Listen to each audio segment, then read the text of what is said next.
Tumaševiču ģimenē auga 8 bērni, un visi viņi ir aktīvi katoļu draudzes locekļi. Uz pusdienām, ko sarūpē Karitas grupas enerģiskās kundzes, visai kuplai ģimenei kopā ierasties iznāk reti. Šoreiz atnākusi mamma ar 4 jaunākajām atvasēm. Ļoti palīdz tādas reizes tīri fiziski. Pusdienas sestdienā nav jāgatavo, jo visi bērni mājās, nevis skolā, var atpūsties. Tikai kaut ko brokastīm un vakariņas, bet pusdienās vienmēr šurp nākam.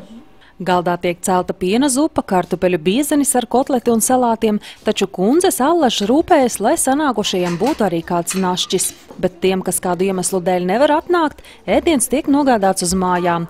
Pirms ēšanas, kā ierasts, tiek skaitīta lūgšana. Viņi ir vislabākie atbalstītāji mums, un mūsu sociālais darbs cieši savies ar brīvprātīgo darbu. Un, ja runā par mūsu biedrību Karitas, tad varu teikt tikai labo. Krāslavas katoļu draudzes Karitas grupa darbojas jau teju 18 gadus. Žēlsirdības darbs nav viegls. Tomēr sirmās kundzes līdz cilvēkiem palīdzēšot, kamēr vien spēšot.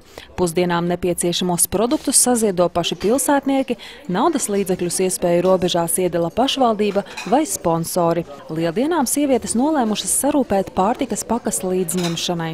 Katram bērnam pa 2 olām, es viņas personīgi krāsoju, sīpolu mizās.